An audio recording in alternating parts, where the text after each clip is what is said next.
Viewers, कैसे हैं आप लोग। मैं उम्मीद करता हूं आप लोग अच्छे होंगे। आइए आज की वीडियो शुरू करते हैं बिना एक मिनट भी विलंब किए हुए। अब देखिए, यहां पर हमें हर एक लाइन में एक गलती है, हमको देखना है वो क्या गलती हो सकती है। ठीक है, तो जैसे हमने देखा, a man to a school to his son admitted there.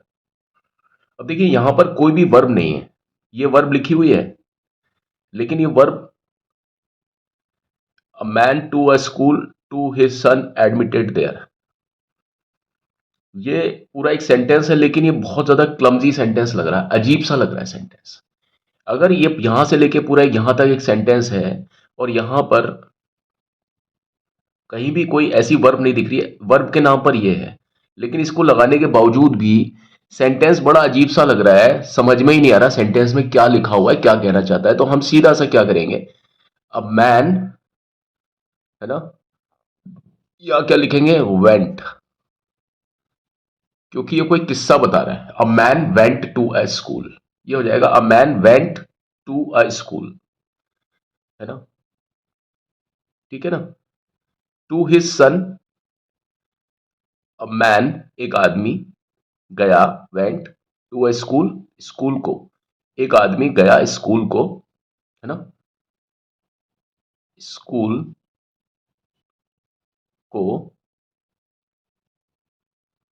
एक आदमी,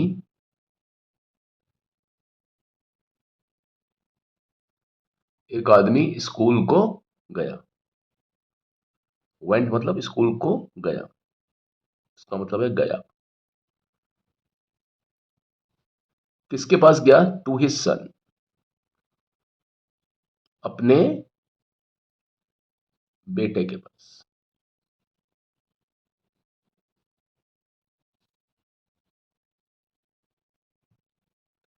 टू हिज सन, अब देखिए, to his son admitted there, ऐसे ना आकर के यहां आएगा, to his son who was, to his son who was, to his son who was admitted there. हम इसको डायरेक्टली नहीं जोड़ सकते, ठीक है।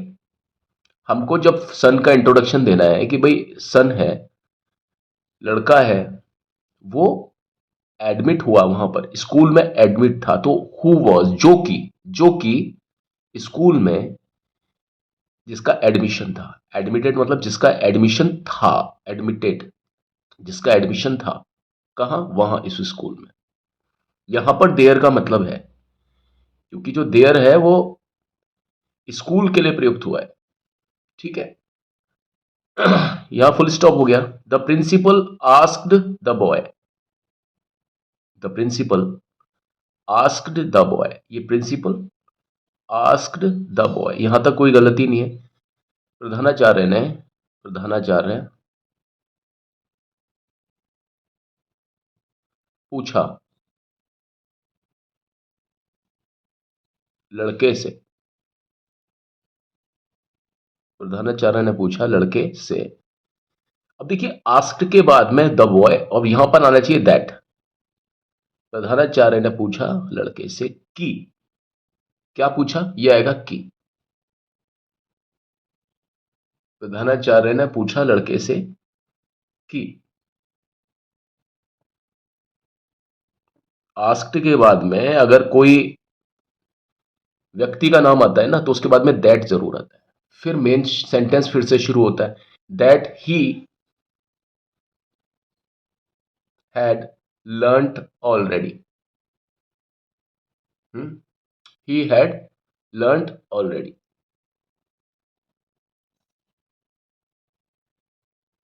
है ना।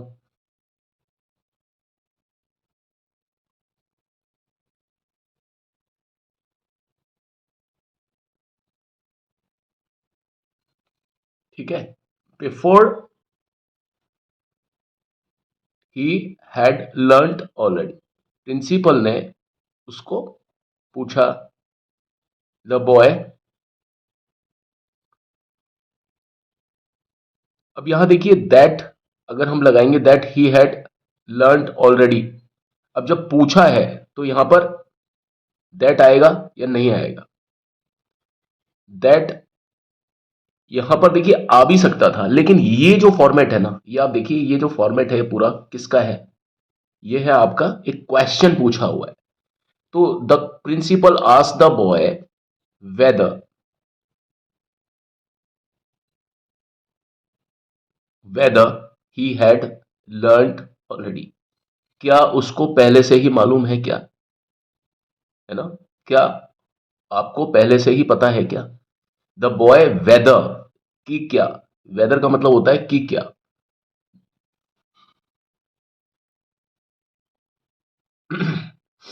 दैट यहां पर तब आता है जब यहां पर कोई क्वेश्चन नहीं पूछा होता।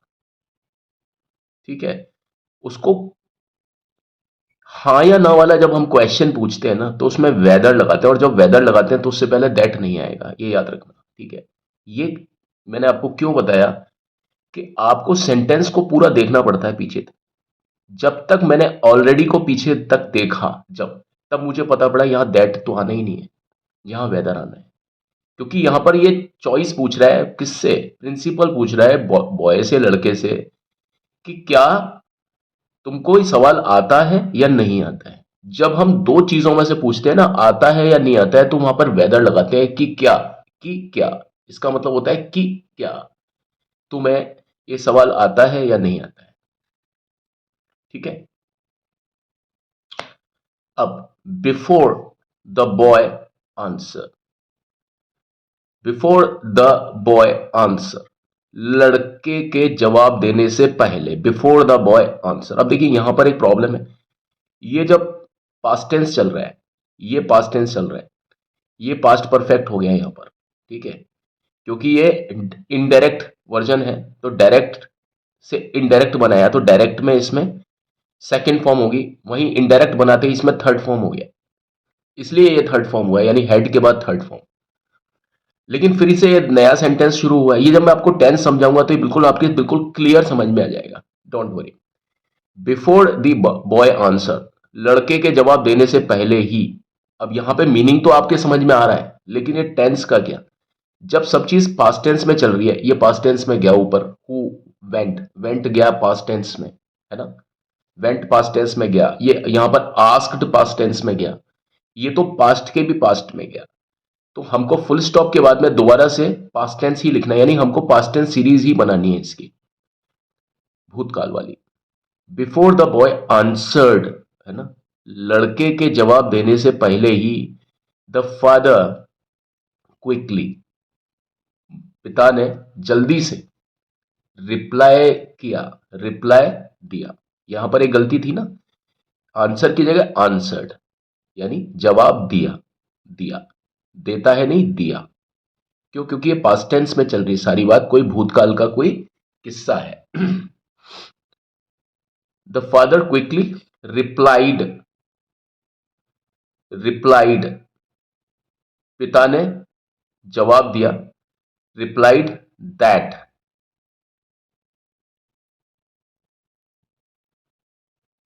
उसके पिता ने बहुत जल्दी रिप्लाई किया, मतलब जवाब दिया, उत्तर में जवाब दिया, कि की का मतलब दैट, बिना की के सेंटेंस गलत हो जाए, कि हिज सन हैड लर्नड, उसके लड़के ने याद कर लिया है, उसके लड़के ने याद, पहले ही याद कर लिया है, पहले ही मतलब पहले ही, हैड लर्न का मतलब हम यहां लगाए पहले ही, यानी ये सिचुएशन तो पास्ट है, पास्ट के पहले ही, तो भूतकाल के भी भूतकाल की बात कर रहा है कि पहले ही है, ये तो भूतकाल की बात चल रही है। अब ये इसका फादर कह रहा है कि उसने तो बहुत पहले ही याद कर लिया, यानी भूतकाल से भी पहले। जब स्थिति भूतकाल से भी पहले आए ना, तो आपका आएगा हेड के बाद थर्ड फॉर्म। तो उसके पिता ने बहुत जल्दी से कहा, रिप्लाई किया, कि उसके बेटे ने तो पहले से ही याद कर लिया है, याद कर लिया, यहां पर दैट आएगा ना, reply that his son had learn, है ना, लर्न हाउ के बाद में अगर कोई वर्ब आ रही है, how walk and how talk, तो आपको लिखना है हाउ टू, कि कैसे चला जाए, how to talk and how to walk and talk, ये भी सही है। और अगर आप इसको ये बोलते हैं तो और ज्यादा सही होगा, how to walk and to talk. आप देखिए 3 तरीके से बोल सकते हैं इसको, इंग्लिश में कभी भी एक चॉइस नहीं होती है। कई बार टीचर्स बताते हैं आपको यही लिखना है, ऐसे लिखना है, नहीं। His son had already his son had learned how to talk and to talk. His son had learned how to walk and to talk. दूसरा क्या लिख सकते हैं? His son had learned how to walk and how to talk. तो यहां पर how भी आ सकता है। सेंटेंस थोड़ा सा लंबा हो जाएगा लेकिन ये ठीक है, ये बिल्कुल सही है, बैलेंस। एंड के पहले और बाद में बिल्कुल बैलेंस, है ना। कंजंक्शन अपने से पहले और अपने से बाद में, खुद के पहले, और ये कंजंक्शन है, कंजंक्शन से पहले और बाद में एक जैसा वेट आना चाहिए, ठीक है। How to walk and how to talk, यहां पर भी हाउ टू टॉक टॉक है, यहां पर भी हाउ टू टॉक है। अगर आप यहां पर हाउ नहीं लगाते तो टू वॉक है और टू टॉक है, ठीक है। हाउ नहीं लगाएंगे तो भी चलेगा सेंटेंस, क्योंकि यहां टू वॉक है और टू टॉक है। लेकिन यहां पर अगर आपने वॉक से पहले टू नहीं लगाया तो हाउ वॉक तो हो ही नहीं सकता। तो how to talk and to talk and how to walk and how to talk, दोनों में से आप कुछ भी बोल सकते हैं। अब देखिए, the principal was not prepared. The principal, जो प्रिंसिपल थे वो वॉज नॉट प्रिपेयर्ड। अब यहां आएगा प्रिपेयर्ड फॉर। जो प्रिंसिपल थे वो इस चीज के लिए बिल्कुल भी तैयार नहीं थे।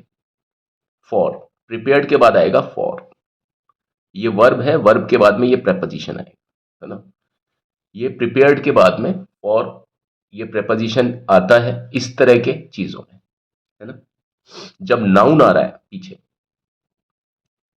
और प्रिपेयर्ड आ रहा है उससे पहले, तो बीच में आएगा फॉर। क्या होगा? Was not prepared for such an answer at all. At all होता है बिल्कुल भी, बिल्कुल भी तैयार नहीं थे उसके पिता इस तरह का जवाब सुनने के लिए। The principal was not prepared, principal बिल्कुल भी तैयार नहीं थे इस चीज के लिए। किस चीज के लिए? किस चीज के लिए प्रिपेयर्ड नहीं थे? किस चीज के लिए प्रिपेयर्ड नहीं थे? के लिए मतलब फॉर। प्रिपेयर्ड नहीं थे, प्रिपेयर्ड नहीं थे प्रिंसिपल। किस चीज के लिए प्रिपेयर्ड नहीं थे प्रिंसिपल? है ना, इस चीज के लिए कि ये चीज बोली जाए। फॉर सच एन आंसर, ये जवाब उनको मिले, इस तरह का जवाब। इस तरह का मतलब सच एन आंसर मतलब इस तरह का जवाब उनको मिले। एट ऑल मतलब बिल्कुल भी, बिल्कुल इस तरह का जवाब उनको मिले, इस चीज के लिए प्रिंसिपल बिल्कुल भी तैयार नहीं थे। ठीक है। तो आपने ये देखा कि ये जो सेंटेंसेस है इसमें कहां कहां पर दिक्कतें बहुत ज्यादा आती है हमारे साथ में, है ना। ये देखने में तो सेंटेंस आपको क्या होता है, पूरे के पूरा जो वाक्य है, ये पूरे 3-4 वाक्य जो मैंने बताए हैं, ये आपको देखने में तो अच्छे लग रहे हैं, ऐसा लग रहा है कि हाँ ठीक है, इजी गोइंग है। लेकिन जब हम इसके अंदर जब देखते हैं ना तो बहुत सारी ग्रामेटिकल मिस्टेक्स हमें नजर आती हैं। और जब आप भाषा का अध्ययन करते हैं ना तो आपको ग्रामर को समझने की बहुत ज्यादा जरूरत होनी चाहिए, ठीक है। छोटी छोटी जगह पर भी आपको बहुत सारी गुंजाइशें होती हैं कि जहां गलतियां होती हैं, ठीक है। तो बस आज की वीडियो में इतना ही। अगली वीडियो में आपके सामने एक बार फिर से मैं प्रस्तुत होता हूं, ठीक है। आप इसको थोड़ा अध्ययन कीजिए इस तरीके से जहां कहानियों किस्सों से अलग आप वास्तव में भी व्याकरण को सीख सकें, क्योंकि व्याकरण यानी ग्रामर के साथ में ही अगर आप भाषा का यूज करते हैं, है ना, चाहे लिखने में, चाहे बोलने में, चाहे सोचने में, चाहे समझने में, चाहे सुनने में, तभी ठीक होता है, नहीं तो नहीं होता, ठीक है। वरना तो भाषा सब अपने अपने तरीके से बना ही रहे हैं, तो कोई गलत बना रहा है, लेकिन जो मैं आपको बता रहा हूं वो एक सही तरीका है, या जितने भी टीचर्स इस तरह के से पढ़ा रहे हैं वो मेरे ख्याल में सही तरीका होगा ऐसे ही पढ़ाने का, ठीक है। Thank you and have a nice time. कल मिलते हैं। God bless you all. Bye.